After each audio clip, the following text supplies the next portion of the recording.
আপনাদের সকলকে আবারও আমন্ত্রণ জানাচ্ছি আমাদের ক্রিমিনাল জাস্টিস প্রোগ্রাম দেখবার জন্য। আমি আজাম কো সলিসিটার্সের প্রিন্সিপাল সলিসিটর শাফিউল আজম এবং আমার সাথে আছেন ক্রিমিনাল লয়ের স্পেশালিস্ট ব্যারিস্টার, আমার কলিগ ব্যারিস্টার আমিও ভলেন ওয়াইডার।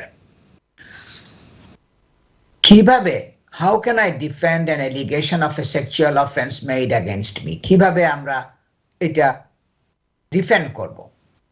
আমার বিরুদ্ধে অভিযোগ আসছে সেক্সুয়াল অফেন্সের, রেপের জন্য, সেক্সুয়াল অ্যাসল্টের জন্য, কিভাবে আমরা এটা ডিফেন্ড করব? সেক্সুয়াল অ্যাকিউজেশন যে একটা অপরাধ, এই ধরনের সেক্সুয়াল অভিযোগগুলো can mean more than the fear of legal proceedings. এটার মানে শুধু লিগাল প্রসিডিংস যে আপনার একটা কমপ্লিকেটেড প্রসিডিংস আপনাকে গো থ্রু করতে হবে, এই যে মামলা আপনাকে চালাইয়া যাইতে হবে, শুধু ওইটার ভয় না, ওইটা তো আছেই, ওইটা আপনার অনেক মানে আপনার মেন্টাল একটা প্রেশারের মধ্যে আপনি থাকবেন।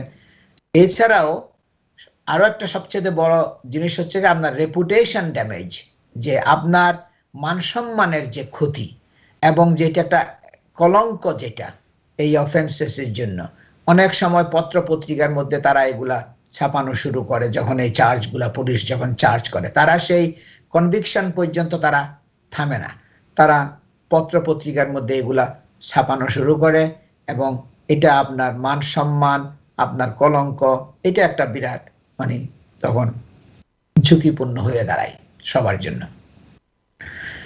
কিন্তু একটা রেপ এলিগেশন বা সেক্সুয়াল অ্যাসল্ট এলিগেশন ডিফেন্ড করতে হলে দুইটা জিনিস আমি মনে করি খুবই দরকার। একটা হলো একটা ওয়েল ড্রাফটেড ডিফেন্স স্টেটমেন্ট, যে আপনার একটা ডিফেন্স স্টেটমেন্ট এটা একদম খুব দক্ষ একজন সলিসিটার এবং দক্ষ ব্যারিস্টারকে দিয়ে প্রপার ড্রাফট করতে হবে, এইটার কোনো আপনার সাবস্টিটিউট নাই। একটা ওয়েল ড্রাফটেড ডিফেন্স স্টেটমেন্ট আপনাকে প্রিপেয়ার করতে হবে এবং থার্ড পার্টি এভিডেন্স লাগবে। সেকেন্ড যেটা আমি মনে করি, বিভিন্ন সাক্ষী প্রমাণাদি যেগুলো দরকার, এক্সপার্ট এভিডেন্স যতগুলো দরকার যেখানে প্রযোজ্য, সেগুলো আপনাকে করতে হবে। এই জিনিসগুলোর যে গুরুত্ব, এইটা মানে আর বেশি বলার অপেক্ষা রাখে না, এগুলো খুবই দরকারি, দুইটাই দরকার। এবং আপনার এক্সটেন্সিভ অ্যানালাইসিস করতে হবে, যে ব্যারিস্টার এবং সলিসিটার এবং ক্লায়েন্ট সবাইকেই আপনার কেসের উপরে কনসেন্ট্রেশন দিয়ে কেসের মধ্যে কি আনা হয়েছে, আপনার বিরুদ্ধে অভিযোগগুলো, ইস্যুগুলো অ্যানালাইজ করতে হবে এবং আপনাকে আপনার ইনফরমেশন, ইনস্ট্রাকশন আপনার পুট ফরওয়ার্ড করতে হবে আপনার লয়ারের কাছে। আপনার অনেক সময় আমরা যেটা করি যে আমরা চেক করি, ইনভেস্টিগেট করি the credibility and reliability of the witnesses and the accuracy of evidence. The credibility, যে কথাগুলো সে বলতেছে সাক্ষীরা, তার বিশ্বাসযোগ্যতা কতটুকু আছে, যে এটা সে মিথ্যা কথা বলতেছে কিনা আমরা সেটা বের করার চেষ্টা করি। যদিও তাদের স্টেটমেন্টগুলো প্রিপেয়ার করা হয় প্রপারলি, তারপর আমরা দেখি তার আর কোনো মিথ্যার কোনো কিছু আছে কিনা, তাদের বিশ্বাসযোগ্যতা যেখানে প্রশ্ন করা যায় ওগুলো আমরা যাচাই বাছাই করে দেখি। রিলায়েবিলিটি, ওই সাক্ষীদের যে তারা যে স্টেটমেন্ট দিয়েছে, তারা যে কথাগুলো বলেছে, ওইগুলোর নির্ভরযোগ্যতা কতটুকু। কারণ হলো কি, অনেক কেস আমি করেছি, অনেক বড় বড় এই দেশের মধ্যে খুব কমপ্লিকেটেড সিরিয়াস রেপ কেস আমি রিপ্রেজেন্ট করেছি ক্লায়েন্টদের। এটা very very serious case, many weeks of trial, যেখানে মেনি রেপ এলিগেশনস, খুবই কমপ্লিকেটেড। এখানে আমরা যেগুলো দেখি যে সাক্ষী যেগুলো দিয়েছে এগুলোর নির্ভরযোগ্যতা কতটুক। কারণ হলো কি, একটা ঘটনা ঘটেছে সেই মনে করেন 2000 সালে, তখন তার বয়স ছিল 12 বছর বা 14 বছর, আর এখন হলো 2021 সাল, 20 বছর পরে সে পুলিশের কাছে কমপ্লেইনটা করতেছে সে সেক্সুয়াল অ্যাসল্টের জন্য বা রেপের জন্য, যখন সে আন্ডার এজড ছিল, আন্ডার 16 ছিল, যেটা একটা ফ্যামিলি মেম্বারদের ভিতরেই তার বিরুদ্ধে এটা কমপ্লেন করা হয়েছে। অনেক কেস আমি এগুলো করেছি। সুতরাং এখানে সেই যে কথাগুলো বলতেছে এত বছর পরে, এগুলা কতটুকু রিলায়েবল, নির্ভরযোগ্য কতটুকু, তার মেমোরি কতটুকু perfect. Memory is far from perfect, it's not perfect always, কারণ অনেক বছর চলে গেছে, অনেক many years has passed away. So আমরা এগুলা দেখি যে তার মেমোরিটা কতটুক যেতে পারে, সেই কথাগুলো যে বলতেছে সে কোনো মিথ্যা কিছু বানাইয়া কিনা এক্সাজারেট কোনো কিছু করতেছে কিনা, আমরা এগুলা দেখব, আমরা এগুলা বিচার বিশ্লেষণ করব আমাদের ক্লায়েন্টদেরকে অ্যাসিস্ট করার জন্য। অফকোর্স সেখানে ক্লায়েন্টের ইনস্ট্রাকশন লাগবে, ক্লায়েন্টকে বলতে হবে ঘটনাটা কি, কেন তারা মিথ্যা কথা বলতেছে, কি কারণ হতে পারে, তার পিছনে রিজনটা কি, এগুলা ক্লায়েন্টকে আমাদেরকে বলতে হবে। এবং আমরা দেখব অ্যাকুরেসি, তাদের সঠিকতা কি, এই যে স্টেটমেন্টগুলো এগুলোর কতটুকু সঠিক, তারা যে ফ্যাকচুয়াল ইনফরমেশনগুলো যেটা দিয়েছে সেখানে কোনো কন্ট্রাডিকশন করেছে কিনা। যদি কন্ট্রাডিকশন হয়, যদি ইনকনসিস্টেন্সি থাকে, যে গরমিল থাকে, যে একটা স্টেটমেন্টের মধ্যে এক ধরনের বলেছে, আরেকজন সাক্ষী আরেক ধরনের কথা বলেছে, যদি সেই কন্ট্রাডিকশন হয়, অথবা যেই সাক্ষী দিতেছে তার কথার মধ্যে যদি এক এক জায়গায় এক এক ধরনের কথা হয়, তখন সেটা আমরা তুলে ধরব, সেটা কেসের জন্য আমাদের হেল্পফুল হবে। আমরা তারপরে চেষ্টা করব যে মেমোরি, যে তারা যেগুলো সে বলতেছে তার মেমোরিটা কতটুক সঠিক, এতটুক পিছনে তার মনে থাকার কথা কিনা। আমরা দেখব যে সে কোনো একটা বিদ্বেষ, কোনো একটা হিংসা, পারিবারিক একটা দ্বন্দ্ব, কন্দল, এগুলোর জন্য সে এই সেক্স অ্যালিগেশনগুলা, রেপ অ্যালিগেশন, সেক্সুয়াল অ্যাসল্ট এগুলো করেছে কিনা, এখানে কোনো ব্যাকগ্রাউন্ডে কোনো কিছু কাজ করতেছে কিনা, এগুলো আমরা দেখব। আমি দেখি পার্টিকুলারলি সবগুলা, আমি ব্যাকগ্রাউন্ডগুলো কেন এগুলো করতেছে, কেন হচ্ছে। কারণ এটা যদি জুরি ট্রায়াল হয়, যেখানে 12 জন জুরি আছে, 12 জনের মধ্যে যদি আমরা তাদেরকে যদি বুঝাইয়া বলতে পারি এই কেসের ব্যাকগ্রাউন্ডটা এইটা, আমার ক্লায়েন্টের ইনস্ট্রাকশন হচ্ছে এইটা, তখন জুরিরা আপনাকে বিলিভ করার পসিবিলিটি থাকবে। কারণ জুরি যদি আপনাকে গিলটি ভার্ডিক্ট দেয়, তখনই আপনি গিলটি হবেন। জুরি যদি বলে আপনি নট গিলটি, তখন আপনি গিলটি হবেন না। আমি অনেকেই দেখেছি রিসেন্টলি, অনেক 20 বছর, 23 বছর, 24 বছর লম্বা লম্বা আপনার প্রিজন সেন্টেন্স হয়েছে। কারণ তারা বলে আমরা তো বলতে পাই নাই, আমরা তো সময় পাই নাই, সুযোগ পাই নাই, মিটিং করতে পাই নাই, আমাদেরকে সময় দেওয়া হয় নাই। এটা আপনি বলতে পারবেন না যে আমি লিগাল এইড নিছি, আমি ফ্রি অ্যাডভাইস নিছি, আমাকে অ্যাটেনশন দেয় নাই, কাজ করে নাই। এটা আপনার কোনো কাজ হবে না, কারণ অলরেডি তো আপনার একটা রায় তো হয়ে যাবে। সুতরাং এটা সময় থাকতে আপনাকে চেষ্টা করতে হবে। এই ইস্যুগুলো যখন আনবেন পরে, তখন তো টু লেট। আপিলের জন্য এগুলা কোনো গুড গ্রাউন্ড না। সুতরাং আপিলও খুব লিমিটেড, কারণ আপনার আপিল এই দেশের মধ্যে করতে হলে এই ধরনের কেসের এগেনস্টে একটা পারমিশন পাইতে হবে কোর্ট অফ অ্যাপিল থেকে আগে। সেই পারমিশনেই তো প্রায় সময় দেয় না, কারণ অনেকগুলো 100-র উপরে ক্রাউন কোর্ট আছে এই দেশের মধ্যে, আর কোর্ট অফ আপিল তো আছে একটা। সুতরাং আপনি পারমিশনেই তো যদি আপনি না পান, তাহলে আপনি আপিলে করবেন কোন জায়গায়? Is very very difficult. So আপনাকে ফাইট করতে হবে ক্রাউন কোর্টের মধ্যে, আপনাকে প্রপার লিগ্যাল রিপ্রেজেন্টেটিভ এনগেজ করতে হবে, সেটা আপনার বড় কাজ। একজন রাইট লিগ্যাল রিপ্রেজেন্টেটিভ চুজ করা, এনগেজ করা এবং ইনস্ট্রাকশন দেওয়া, that is very very important and that is a big job. আমরা তারপরে বলবো কি, ডিফেন্সের স্টেটমেন্টের মধ্যে দরকার হয় আপনার কোনো ফিজিক্যাল ইলনেস, কোনো ইস্যু আছে কিনা, যে আপনার যদি একটা ফিজিক্যাল ইস্যু এমন হয় যে আপনি সেক্স করতে পারেন না, আপনার পক্ষে করা সম্ভব না, তাইলে ওইটা তো আমরা যদি তুলে ধরি, তাহলে পুলিশের অ্যাটেনশনে এটা চলে আসবে যে তার তো এই ইনএবিলিটি আছে। সুতরাং অনেকগুলো জিনিস, এটা একটা এক্সাম্পল দিলাম, অনেক জিনিসগুলো ডিফেন্স স্টেটমেন্টের মধ্যে তুলে ধরতে হবে কি কারণে, ব্যাকগ্রাউন্ডটা কি কি মানে মানে পিছনের কারণগুলোর জন্য সে এই এলিগেশনটা আনতেছে, সেটা আমাদেরকে তুলে ধরতে হবে।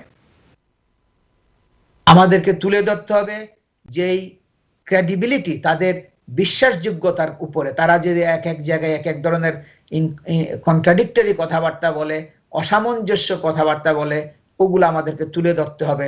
তখন পুলিশ বুঝতে পারবে যে মনে হয় উইটনেস তো মিথ্যা কথা বলতেছে, কারণ সলিসিটর তো ঠিকই পয়েন্ট আউট করেছে, এখানে এক জায়গায় এক কথা বলেছে, আরেক জায়গায় আরেক কথা বলেছে। এগুলো যখন আমরা হাইলাইট করব, এগুলো যখন আমরা তুলে ধরব, প্রপারলি এক্সপ্লেইন করব ডিফেন্স স্টেটমেন্টের মধ্যে, তখন অনেক সময় দেখা যায় কি আপনার পুলিশ অনেক সময় তারা বলে কি আমরা এটা ঠিক মতো দেখি নাই, এই কেসটা আমরা এই জিনিসগুলা এই পয়েন্টগুলো আমরা ওভারলুক করেছি, আমাদের ইনভেস্টিগেশন আমাদের তদন্ত ঠিক মতো হয় নাই, আমরা এই কেস কোর্টে গেলে আমরা জিততে পারবো না। যখন তারা মনে করে তারা জিতার সম্ভাবনা থাকবে না, তখন তারা কেস অনেক সময় ড্রপ করে। আমিও we go back to our the sex offenders register. Yeah, now do we just outline the time length on the register on the basis of the length of conviction, length of sentence? Yeah, we touched on it earlier. I mean, essentially it varies depending on whether or not I know there is a lot to say.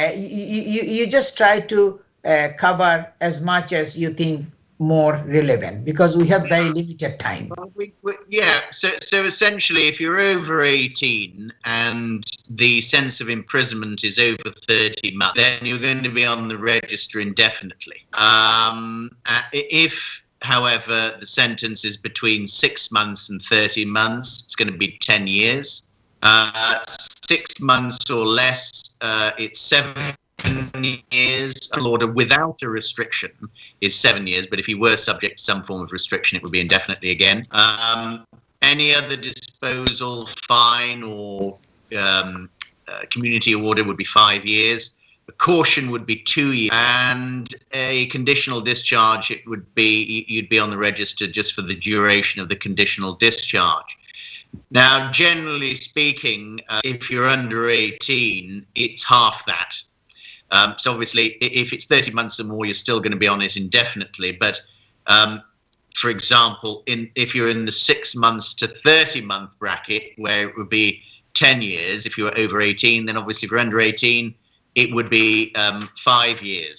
I should say that when I say over 18, it's 18 or over. So if you actually get your 18th birthday, then you're treated as you would be an adult.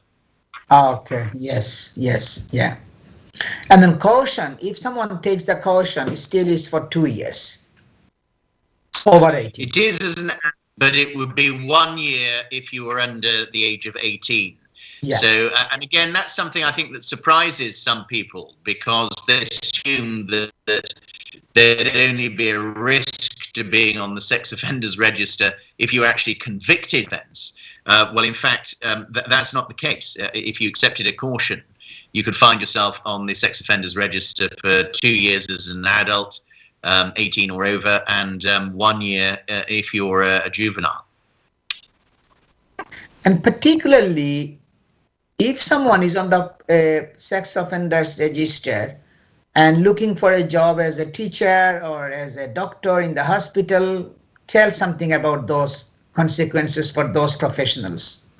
Well, I mean, obviously there would be a duty to disclose, and anything. I mean, at the end of the day, yes, they can always apply after the 15 years are up. And of course, doubtless, they'll be mindful of the Rehabilitation of Offenders Act when it comes to and whether or not they're spent. Some employers will may even take a pragmatic view if it was some very minor infringement that led to, a caution or something like that, or the very lowest form of sexual offending, they may be able to waive the condition that it needs to be spent before they can be employed. But obviously, there are other areas of employment. It's going to cause real problems. I mean, obviously, if you had an offence in relation to children, and you're going to work or apply to work as a teacher, or any other job that brings you into contact with children, then I mean, obviously, you're going to have to disclose that, and they're probably not going to take very kindly to it. Obviously, employers will think to themselves in any event, irrespective of who they are,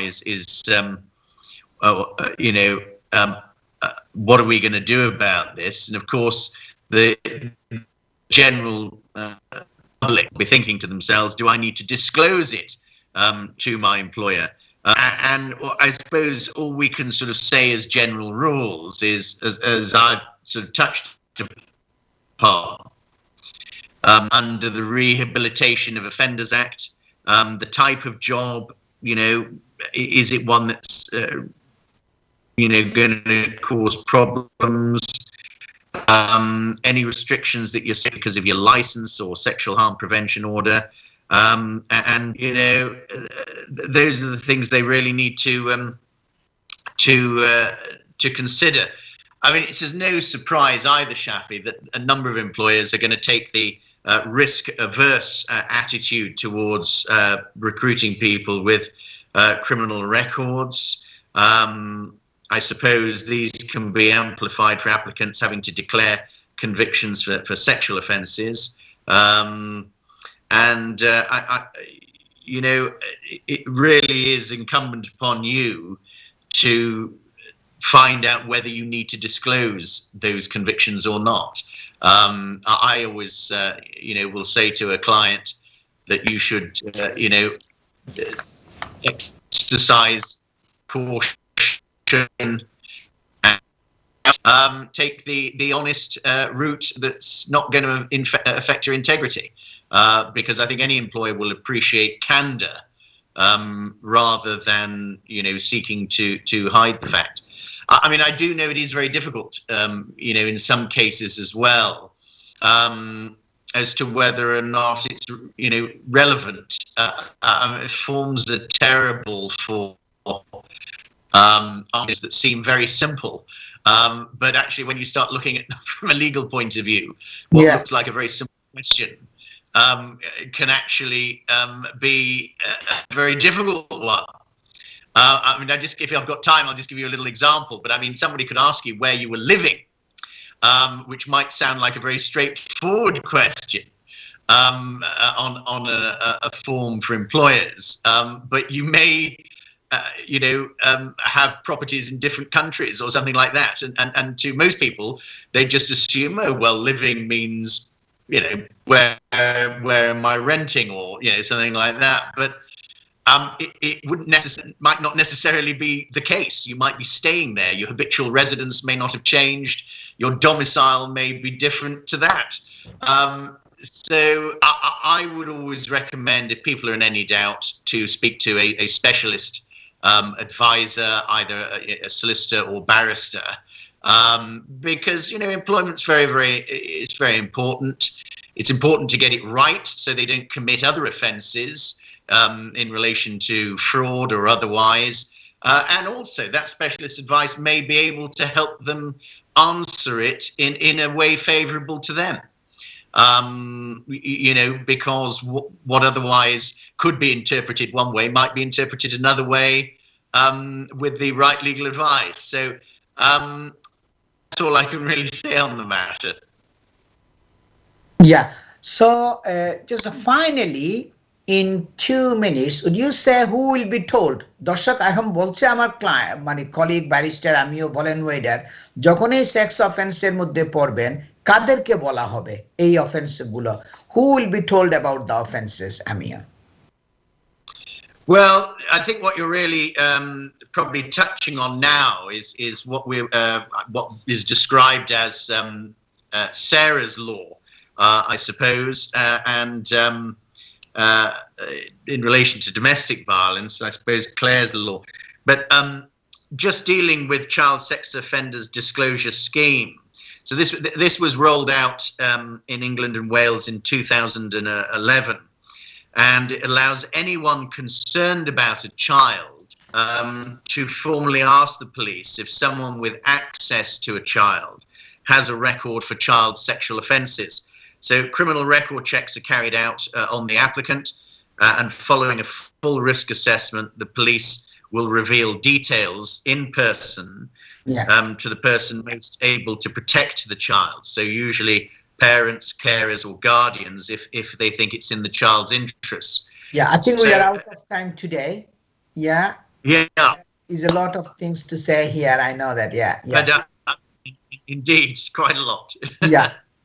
দর্শক, আজ আমাদের সময় শেষ হয়ে গেছে। আজকের প্রোগ্রামটি আবার পুনঃপ্রচার করা হবে নেক্সট থার্সডে, এই কামিং থার্সডে at 1:30 AM, রাতে 1:30 বাজে আবার দেখানো হবে বৃহস্পতিবার।